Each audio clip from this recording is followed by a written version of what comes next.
Hello, welcome to myself, Max McGillivray from Beanstalk. If you're wondering why I'm smiling like a Cheshire cat, I'm going to have a great conversation today on our Beanstalk 2020 interview series with the amazing Sally Orange. Sally Orange, she's an endurance runner. She's an adventurer. She's a multiple world record holder. She's a physiotherapist. She's a charity ambassador. She's also an army veteran. Why have we got such an individual on what is predominantly a fresh food broadcast platform? Well, I'm going to tell you why. Sally is a military veteran. She's a physiotherapist by training. She's a multiple world record holding endurance runner and adventurer with 22 years exemplary service, who has a passion for helping others. As well as being an Invictus Games medalist and ambassador for several charities, she's recently been appointed as the United Kingdom's first female national ambassador for the Army Cadets. Sally has faced some pretty interesting adversity along her way, such as mental health, service in the front line in Afghanistan. I know she's also come from humble beginnings. She inspires all those that cross her path with her positive can-do attitude, as you'll find out. Her infectious warm smile and her ability to engage children and adults of all ages, backgrounds and cultures are a sight to be seen. She's competed in some of the world's toughest endurance races, all for charitable causes to help others less fortunate than herself. She's completed over 50 marathons. I just had to say that again. She has done 50 marathons and holds 10 world records, as well as being the only person on the planet to run a marathon on every continent in fancy dress, normally dressed as a piece of fruit or veg, which gives you a true flavour of her personality. She's also, of course, swam the English Channel. She's also, of course, cycled the length of New Zealand. And she's also, of course, cycled across the width of the USA. She's completed an 8 full Iron distance triathlons, and she's also done the infamous Marathon de la Sables, often coined the world's toughest foot race. So she combines a unique and creative way of combining her own vulnerabilities with compassion, humility and fun, and has become a force multiplier in the veterans community and so much further beyond, breaking down barriers on important subjects and opening up conversations for others. Sally and I first came across each other when she did, I think, the best presentation at a fresh produce event. Oh, it feels like about 18 months ago, where she really inspired the audience there with what difference she's making. Sally, come on in so we can all have catch up with you properly, please. Good morning. Good morning. To Sally, 50 marathons. It's probably more now, isn't it? Because my notes are probably slightly dated. How many marathons have you done today? Go on. This is the time to show off.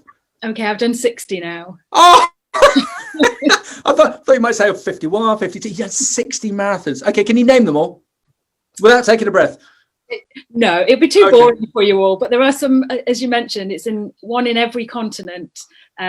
So yeah, some really interesting, met some really different people. So yeah, really interesting. So I was contemplating as to whether I was going to ask this question or not, but let me just go for it. What are you running away from? I'm running quickly, but I'm not actually. I'm never running quickly. I'm really trying to sort of showcase really that anyone can do anything. You can do whatever you put your mind to, and not that doesn't mean that wants to run a marathon. But yeah, I truly believe that anybody can run a marathon. It's really to show that you don't have to be the fastest and you don't have to be the fittest to be able to do these things. And so it's breaking down those misconceptions really, that it's only people who sort of set their whole life to doing these things. So that's really what I'm trying to show. And also the way that I do it by being dressed as a different piece of fruit is my way of raising awareness of mental health challenges, which people will often say to me, how does running as a piece of fruit do anything with mental health? And the thing is, when there's thousands of people at a marathon and you're a banana or a strawberry or an orange, fancy being an orange with my surname being Orange, you stand out and people come over and they ask you why are you dressed as a piece of fruit? And all I say is I'm raising awareness of mental health challenges, and it opens up that conversation. People start talking and they usually say, I've had a problem, or I know someone who's had a problem, and so it just opens up in a really sort of non-threatening way, that conversation. And if they're not happy talking about mental health, they just go back to the costume costume and the fruit, and it's really hard not to smile when you're dressed as a piece of fruit as well. So yeah, I love seeing children's faces as I run past and they look at their mummy, you know, mummy, there's a banana. There's a tomato, and I think I'm a strawberry, not a tomato. Fantastic. So come on, how did this all start? Who are you? Who is Sally Orange? So yeah, as you say, Sally Orange is my real name. Often people wonder if I've had my name changed, but no, it is my real name. And something that when I was growing up, I was often teased for my name. I was often really quite embarrassed about it. But in my later years, I've now gone on to realise actually, rather than making a name for myself, my name has made something for me. And so I've tried to sort of embrace that. And yeah, really, it was. When I look back, it was back at the age of 8 when it was the very first London Marathon. And I remember watching it thinking, oh, I'd love to do that. It looks incredible. It took me another 26 years till I actually plucked up the courage to go and do it, because it was just too big a challenge. I was just too scared of everything. It was too far. What if I fail? What if I can't do it? What if I can't raise the amount of money? All these negatives that I'd put in the way. And then, yeah, I thought, maybe I can do it, and so that's where it started, really, with the London Marathon all those years ago. And how does this all interweave with if it's okay to ask, the military? Because you and I have always talked about your sporting prowess. And if this is still true, you've always stated to me that you don't overly train for these marathons; you just do them. Yeah. So how does this intermix with the military? What was your desire to get into the military? Did you get into the military from an early age? Does your family have a military background? No military background whatsoever. I didn't know much about the military at all. But when I was at university, I get blinded by the sun, which I'm not complaining about. When I was at university the second time, so I knew that I wanted to be a physiotherapist from a very young, from the age of 16. I unfortunately broke my leg, spent a month in hospital. While I was in hospital, I realised that I wanted to become a physiotherapist. And it was also the first Gulf War when I was in hospital. So it was almost then that the desire to think, oh, maybe I could combine the two of them. So when I was doing my physiotherapy degree, I trained what was then the Territorial Army, and started off as a private soldier. And yeah, then once I graduated, I went for a commission and I became an officer, and then sort of went up through the ranks through lieutenant, captain, and ended up being a major. And probably one of my, in fact, it was a year to the day, my goodness, a year to the day today that I left the army, so almost 22 years. But unfortunately, I was medically discharged because of my mental health challenges. But my pinnacle of my career really was being the officer in command of the medical rehabilitation team, the deployed medical rehabilitation team out in Afghanistan. So it was in Camp Bastion, working in the field hospital there. And yeah, I saw some incredible, horrific, fascinating sights when I was there. And I also, saw a lot of people, colleagues, soldiers who'd lost their limbs, and that had a real impact on me. And I think it then made me realise what some of these people go on to do, even though they don't have their limbs. And I just thought to myself, I've got all my limbs. Yes, I might have challenges in my head, but I've still got all my limbs, and I'm very fortunate for that. I think we always take for granted so much, and I think this year has taught us so much about taking things for granted. But it's when you have those things taken away that you're then able to kind of realise what you've got. And I was fortunate that I hadn't had my limbs taken away, but I feel that every step that when I'm doing any of these challenges, if I'm not doing it for me, I'm doing it for those patients who've lost their limbs and who can't do that. But I've also seen so many of my patients go on. I mean, 2 of them are Paralympians. A few months ago now, I was doing an iron distance challenge, and one of the support crew, one of the boats, the kayakers, was a triple amputee. He'd got one arm. Good grief. Good grief. And yet he was there as a support kayaker. So, if that doesn't inspire you, then then what does? These people have gone through incredible amounts of adversity, and it's just learning from other people's difficulties and challenges really that pushes me forward. And Sally, just go back a little bit. I just got really interested in the military aspect of it, because there's a number of graduates. It tends to be from the agricultural bias communities that watch this. And there's a fair few that do look at the military as an option. Why did you specifically choose the Army and not the Navy or the RAF? Why did you go down the Army route? So the Navy at the time, they didn't take physiotherapists. Really? No.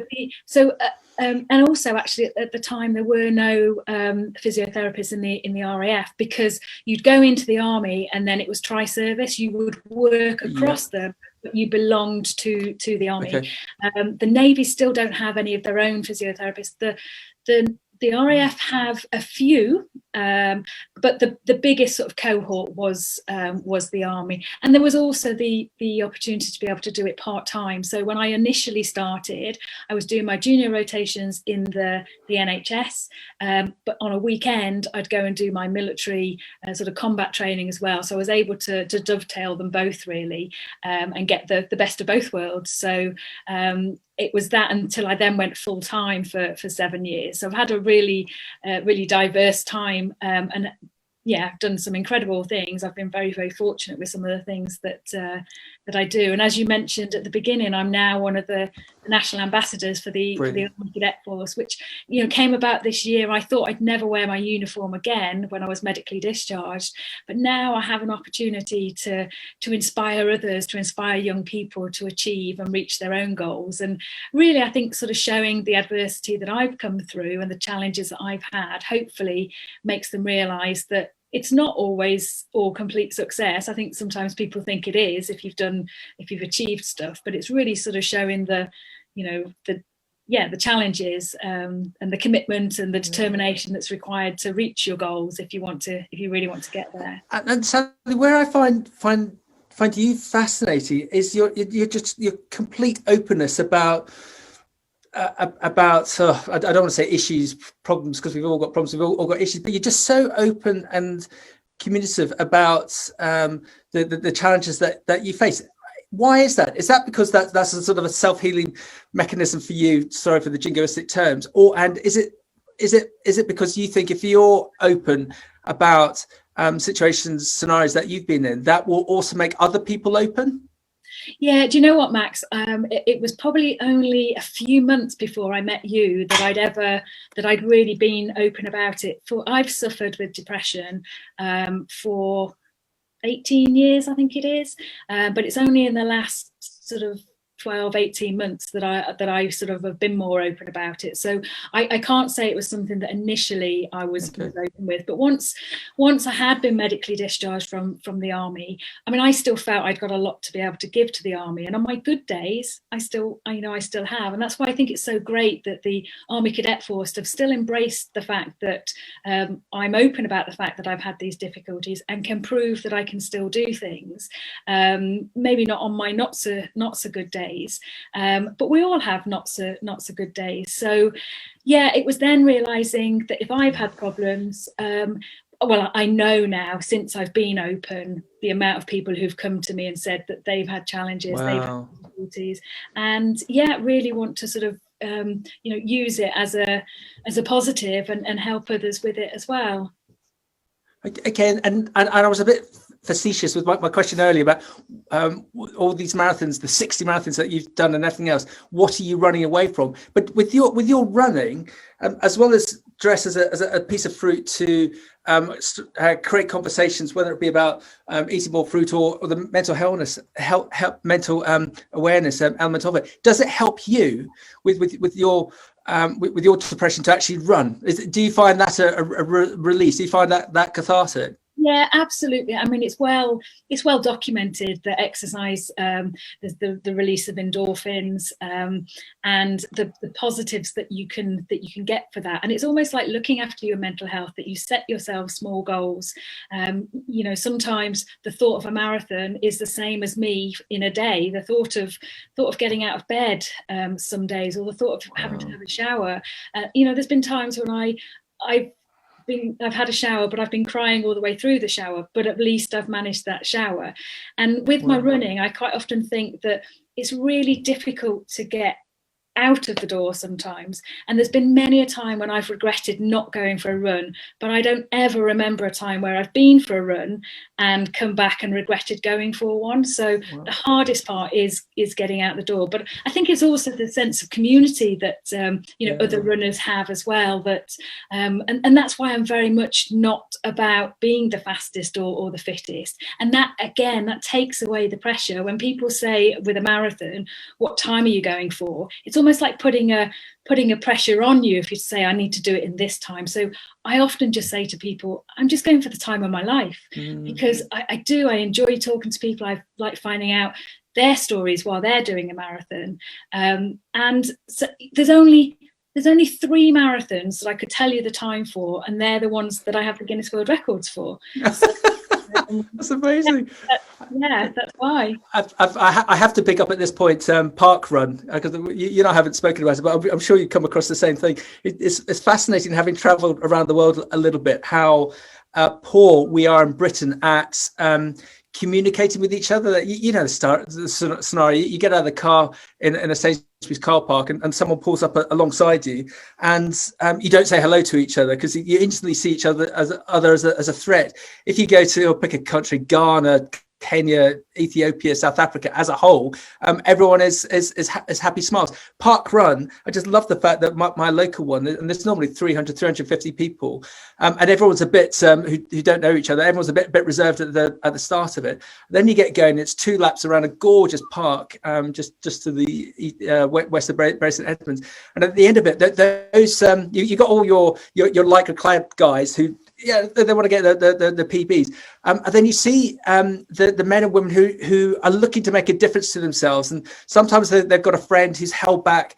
or sometimes they might even have got a personal trainer, but everyone holds back and is cheering these people on to get through that last that horrible last kilometre. And it's always uphill. And then in the car park afterwards, everyone is congratulating everyone, and everyone is especially going out to look out for these individuals that are looking to make a difference to themselves. So then the next week you see that they're in that community, and I can't think of anything else that I know of like park run, which is so inclusive, where everyone has got the same aim and everyone wants to help everyone else. It's a bit like, I don't know if you heard the line from Will Smith, the actor. Not that, Sally, not that I know him personally, I know you do.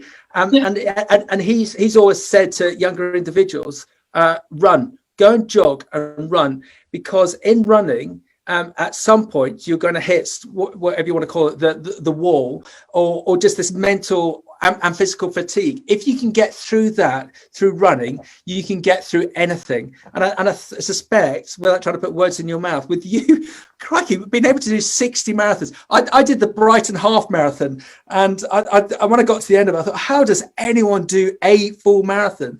And there's you going off and doing 60 marathons. And it's, yeah, just I can just believe with you with. I love that comment that you make. If you can get out of the door and do a run, I'm paraphrasing you. You've never regretted doing a run. It's just getting out the door. But sadly, come on, let's be realistic. It's not to say that for everyone, running is going to be their thing. I'm just looking down at my beautiful Labrador, who's upside down on the office settee. Dog walking is another one, and especially during this incredible year of 2020, just getting out and getting air is such a good stress reliever. But yeah, in some respects, we're led by you. I think we'd all like to be a little bit like you, Sally. Can we be? With the park run, you know, exactly what you say. And the London Marathon is that on steroids, basically, because, in the morning, I remember I've been very lucky to do the London Marathon 8 different times now, all for charity. 8? Wow. I've once had a ballot place, but all the rest I've had to raise over £2,500 every time. But you get on the tube in the morning, and everybody's really quite, you're all going to do the same thing, and you don't need to know directions because you just follow the crowd.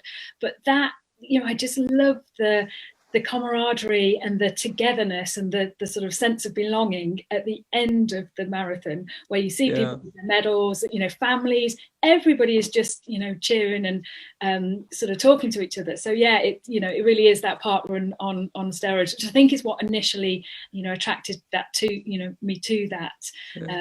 And just that sense of well-being, really. About 4 years ago, I did the London 10K in the centre of London, and sadly, I'm embarrassed to say I hadn't trained too much for that one, and we might have even had a bit of a heavy night the night before. Anyway, I was coming up to the last third of a kilometre up the mile to the finish, and I remember this young girl who was leaning across the barrier, shouting and waving at everyone with her mother, and she pointed at me as I went past, and she went, "Mummy, that one doesn't look very well."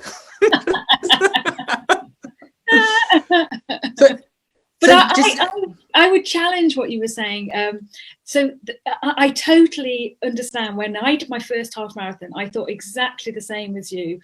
How on earth does anyone ever do a full marathon? And I actually thought, why on earth would anyone even want to do a full marathon?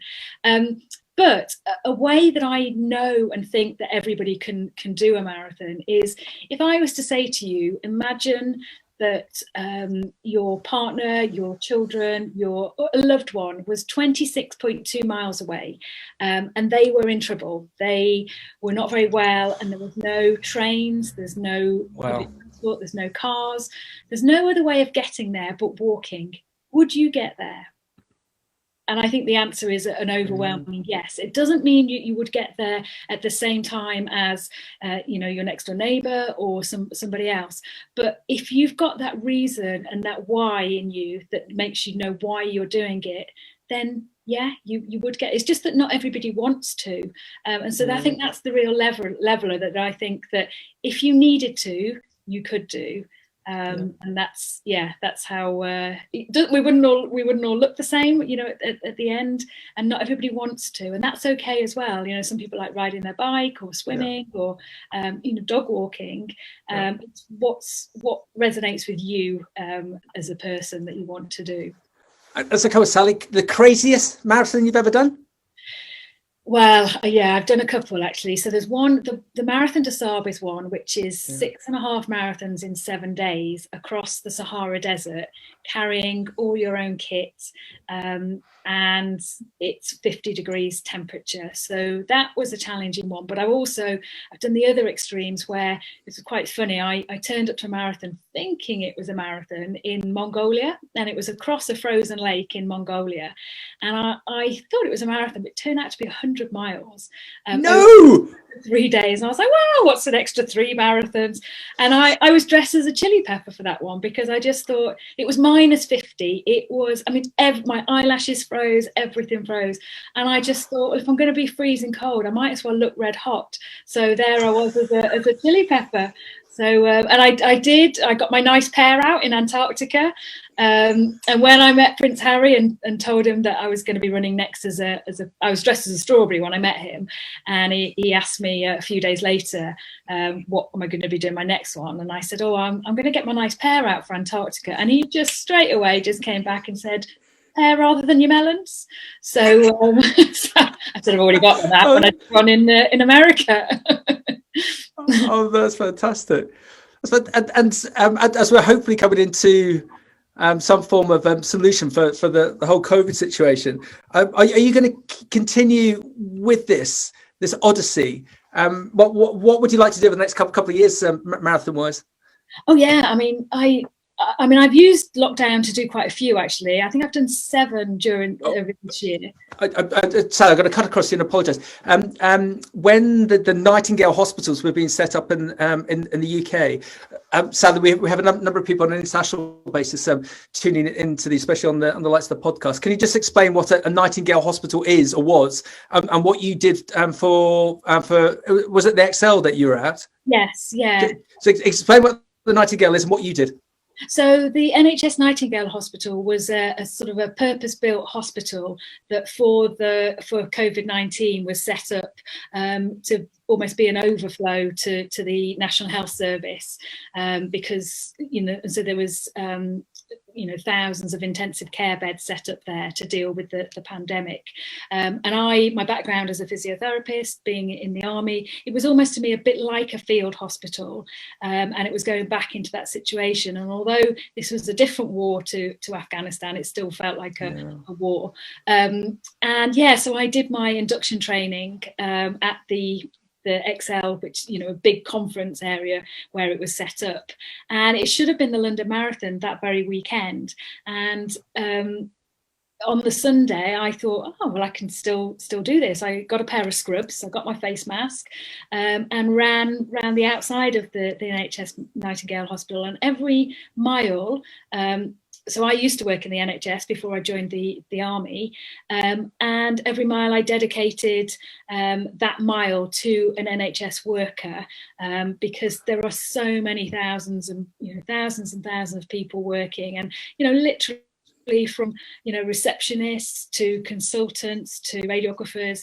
Just wanted 26 people to sort of show the breadth of the type of professions that are in the NHS, and yet raising money as well. So that was one of the ones that I did. But going back to your question, next year I'm hoping, it's been an ambition for a few years now, but it's to do 7 marathons on 7 continents in 7 days. Wow. And I'd like to do these as vegetables. So I've done, as you mentioned previously, I'm the only person in the world that's ran a marathon on every continent dressed as a piece of fruit. But yeah, I now want to do it as vegetables, and really shout about the benefits of fruit and vegetables and the impact that has on your physical fitness and your mental well-being as well, because we were saying earlier that I don't, you can have one without the other. Your mental fitness impacts on your physical fitness, physical activity, as does your nutrition as well. So yeah, that's what I'm hoping to do next year. And Sally, do you need help? Do you need sponsorship to achieve that goal, that amazing goal? I do. It's an incredibly, it is an incredibly expensive, as you can imagine, and it's an organised event. So I'm hoping, even if COVID is still sort of lingering, it's not till next November, but it's a flight that everybody on that flight is flying to the next continent. So it starts in Antarctica, but yeah, I really need help with promoting different brands, really, and because it's global, it really does get a lot of coverage. It's it's on Sky News, it's all of the different channels across the world taken, because of it being so different, but never before has anyone done it dressed as vegetables. So I think what better way to tell young people, inspire young people that you can do these kind of things, but also have another benefit of explaining and seeing the fun of a carrot or an onion running around Antarctica or South Africa. Wow. or wherever. So and what I found, so I've got over 40 different fruit costumes now.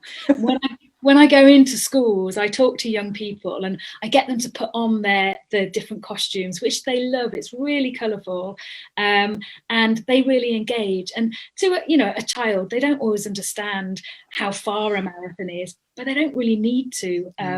If they're wearing this costume and they're standing tall and thinking that they're all different, it's another way of just showing how they're all different, but they all have their value. So there's lots of lessons that you can do with fruit and vegetables to engage young people and just to get them understanding really the importance of it. So yeah, there's lots of different messages to adults and young children, which is why I now speak at corporate events as well as children's schools, and again with the Army Cadets. I've done a lot of that during lockdown, and I took my fruit. So the last 2 marathons that I've done, actually, one was actually in the London Eye. So I was dressed as an orange, and I was using the London Eye to show how 2020 has been for most of us. So I was on a treadmill in one of the pods. Yeah, and it was going round, but I was showing the highs and lows that the pandemic has brought for us all, and the challenges it's had on our mental health, and how being isolated in a bubble and only being able to see, be with a few people and see people either through a screen, but the wheel was still moving forward. So it was showing that we together we can all move forward. But the London Marathon wouldn't accept that marathon because it had been done on a treadmill. So as soon as that finished, I got out. No, I didn't know this. Put my lemon costume on, and ran around the streets of London. So I literally was oranges and lemons. I didn't know that. Oh my God! And I ran past St Clement's. So there's a nursery rhyme: oranges and lemons said the bells of St Clement's. So I did that, and then 6 days later, it was on National World Mental Health Day, actually, and I'd been planning this for 10 months, and it was from somebody that I'd met at the National Fruit and Vegetable Show, and I got talking to this guy, and we ended up doing the world's deepest underground marathon. So what I was showing with this is that you never know. We called it beneath the surface because you never know what's going on beneath the surface in somebody else's mind. So while I was in my orange costume running a marathon 1,000 meters underground, all the Army cadets were attempting a Guinness World Record, and that record was to have the most amount of people doing an online mental health awareness training course at the same time. And wow. I'm delighted to be able to let you know that we managed to get 2 Guinness World Records on that day. Wow. One for the deepest underground marathon, and the other for the largest online mass participation mental health awareness training. So trying to take it further than just raising awareness for mental health, but actually getting the individuals so that they could recognise if their friends were having if their parents were having a problem, to really break down that stigma and break down the taboo so that people can talk about it. So yes, that was a good weekend with 2 marathons in 6 days. That's amazing. And sorry for being pedantic. When I showed my boys what you're up to in the London Eye, going round, they're desperate to know the treadmill. How did you plug it in? Did you just have this 250 meter extension cable going out, or don't tell me the pods have actually got 3-pin plugs? Yeah, they've got plugs in there. That's amazing. And they've got Wi-Fi in there. Yeah. So, and for me, it was incredible because I'd taken part in the Invictus Games and I was raising money for the Invictus Games Foundation. So I'd got their flag on the one side, the Army Cadets. I'd got somebody filming from there, and then I had this beautiful bronze poppy that I looked out of. So remembrance is something very dear to me, particularly with Remembrance Day coming up. So I was running, looking out over MOD main building, Buckingham Palace, Houses of Parliament, seeing all of this. So it was a real focus for me to be able to. And actually now, at the bottom of the London Eye, there is a permanent bronze poppy in the case that I have left there to say thank you to the team at the London Eye. And on Remembrance Day, they lit up the London Eye in the colour of a poppy. So I really feel like I've left my legacy there with that. But yeah, it's a beautiful bronze poppy from the people at the Remembrance Penny.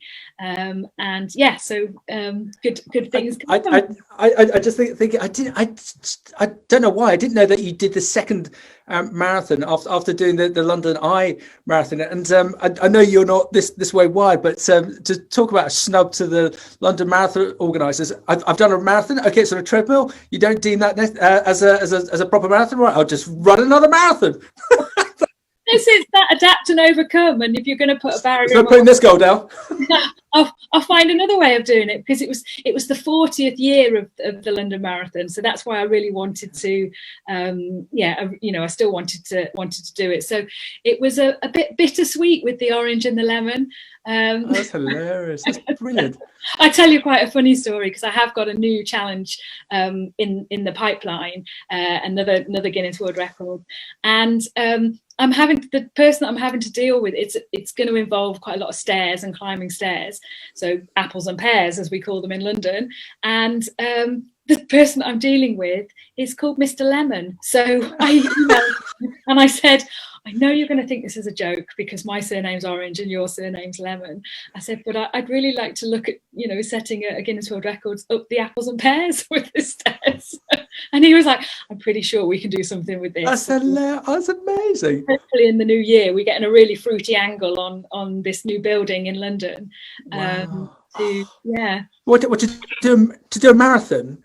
It's going to be the high it's the highest vertical stair climb in an hour. So I looked at doing it at the Shard, but the Shard for health and safety won't allow it. But there's a brand new building which is opening this week, actually, 22 Bishopsgate, and it's the second highest building in London. And Mr. Lemon is the MD there. That's hilarious. Oh. So, Sally, I would come and help you, but only if it was a bungalow. I'm hoping there's a lift in there. yes, to get you. Oh, no, that'd be called cheating. So Sally, where do you see this? Where do you see this all going? You obviously keep in contact, but 2, 3, 4, 5 years out, is there anything more that you want to? Have you got a plan, or are you just seeing where it all takes you? I'm just kind of seeing where it's all takes me, and like when we met, it takes you to really different places. I didn't know there was a fruit and vegetable conference, but I had a fantastic time. I met some really great people when I was there, and I'm going to stop you. I'm going to stop you there because you and I got introduced by the editor of the Eurofruit magazine at the bar, and you and I clicked very, very quickly, and you asked me for some advice as to, how do you think I should present this over? And I think you and I came to the conclusion you just got to be direct and tell them what they need to hear. And I started this conversation. I'm not bigging you up for the sake of it. I just thought you've got so much passion about you, and you're so positively different. And that's one annoyance I've got with the sector currently, that I don't think we're supporting you to the level that we should be able to. I'll give you a daft example, and I won't name them because it's a bit rude, but there's an international banana company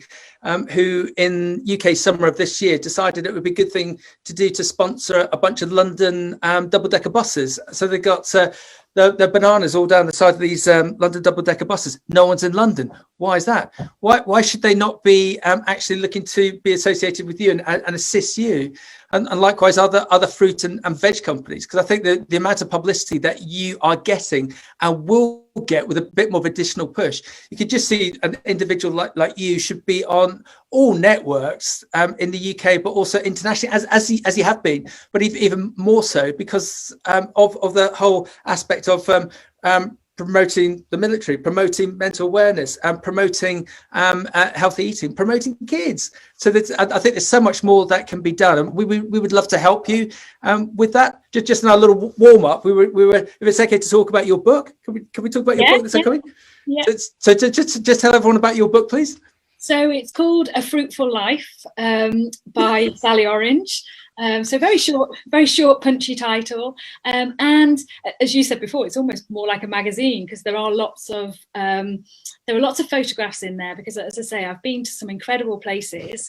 I'll just move out the sun again. I've been very fortunate to go to some incredible places. The sun follows you, Sally. Yeah, not many people get to go to Antarctica, and no, there wasn't anyone else dressed in in fancy dress, but Uganda, going to all these places. And the book is sort of looks at the 7 continents, so it's about physical activity, it's about mental fitness, mental well-being, and nutrition and healthy eating, and how they impact on each other, and the triangle really that they form. So it's a very fun way. I talk about my own difficulties with severe depression and chronic anxiety, but also there's a few recipes in there as well, and I'm kind of trying to get over there that in there as well. Give junk food the boot, eat fruit.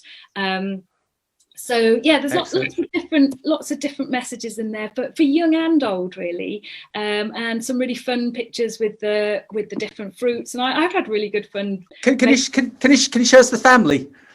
Oh yes, so I'll introduce you to my family. This will work well on the podcast. So we better describe this. So obviously, I'm from a bunch of. I've got, my mum, we joke, actually, we used to joke when we were younger, that my dad was Jaffa, my mum's called Margaret, so she was Mandarin.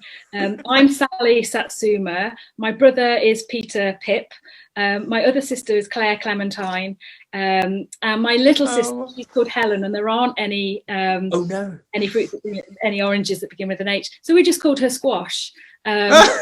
But yeah, I don't know if you can see that. Yeah, Sally, we can see your beautiful family. Oh, that's fantastic. There's my family.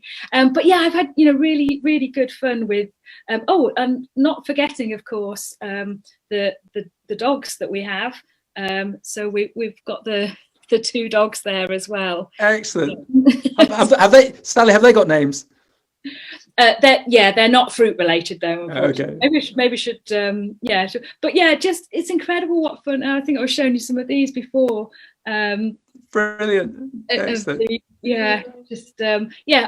All those kind of things, but and so really sort of applicable to quite a lot of different audiences. So yes, young people, it's applicable to them, but also because of I talk about my own challenges, it's really showing that the benefits of activity, and that you don't have to be an Olympic athlete. You don't have to, I mean, a lot of people say to me, you don't look like a marathon runner. I say, no, I look like I eat more marathons than I've ran. But it really breaks down that only one person can win a marathon, yet we all get a medal at the end of it. So wow. and I often, with children, a lot of things that stop, like myself, one of the things that stop people doing things is fear, and often it's the fear of coming last. Well, I have come last in things, but what I've also learned is that if you come last, you get the biggest cheer. And for children, that's a really good message to put out to children, of just turning it around and saying, actually, if you come first, none of your friends see you finish. Whereas if you come last, they're all there to support you. And just showing how you can reframe some of these thoughts that stop you doing things. So A Fruitful Life by Sally Orange will be out shortly.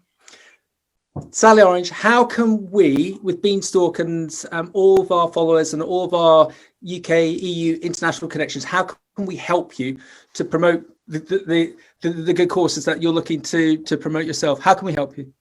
So I have, and again, this is something when we spoke about previously, I wasn't very good at doing, but I have now got a website, which is www.sallyorange.com. And I'm on Instagram with Sally Orange, Orange O with a 0. And so they're ways that I can be connected, and also it's got on there some of the other things that I've done. I'm starting to build that up now. The Channel Swim, the cycle across America, the cycle across New Zealand, or the length of New Zealand.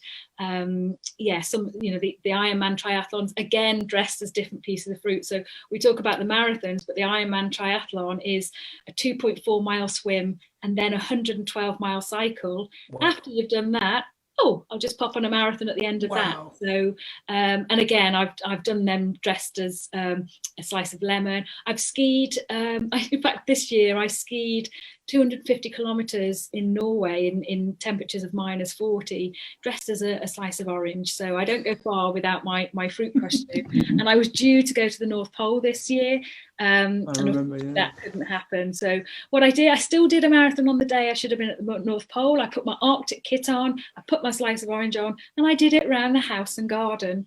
and again was fundraising for that. And I did another one up and down my street. So my street is called Why Not Lane, and I just thought, why not? I've got no reason to, shall I do a marathon? Why not? So I did it up and down the street. So I've been quite inventive this year with some of the marathons I've done. But yeah, I can be contacted, and some of my talks can be seen on there, and some of the media, the coverage, as you say, internationally. I've managed to get international coverage on some of the things. And I was just speaking last week to a journalist in Canada who was covering the story. So, and I think, if I was just a runner going out in shorts and t-shirts, nothing against that, but for me, it, as I say, it just helps with that awareness raising, and being a little bit different. And again, that's saying to children, to young people, don't be afraid to be different. We've all got something different to offer, and the whole fruit and veg family, and us all being together,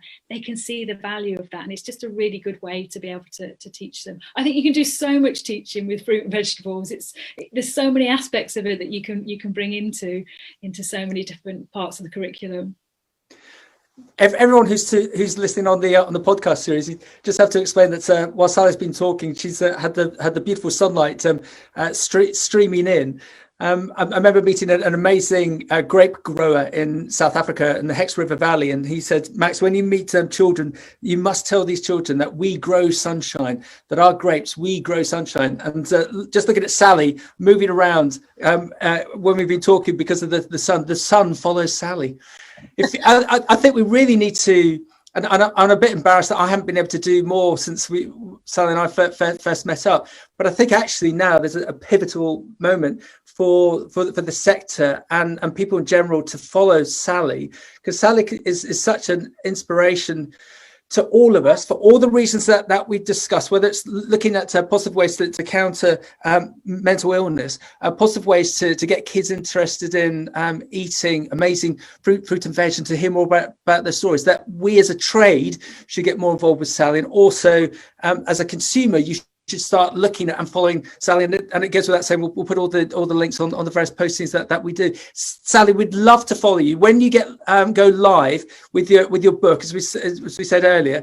Please give us a shout, because we would love to promote it for you on a UK and a total international network, because it feels like your story, you're only halfway through. It feels like there's so much more to come, and I'd be fascinated to see what that is. Oh, thank you very much, Matt. That's really kind. I've been very fortunate this year, and I have. It feels very difficult to say, but it helps with, I suppose, the global reach that I'm able to get. But I was very fortunate to win the Soldiering On Awards Inspiration Award, and I was also invited to the Woman of the Year last week, which is unfortunate that these events haven't actually been able to go out. And I'm also in the final of the Women in Defence. Wow. Their awards. So yeah, but my sort of my lasting moment really, or my lasting thing to say, is that for a long time I didn't do things, but I've now come up with a little hashtag which really tries to embrace what I do. And you're like this, it's Juice Do It. So forget what I say with Just Do It, it's Juice Do It. That's amazing. And because it really is a great way to get people to think, oh, I don't want to do this. Just do it.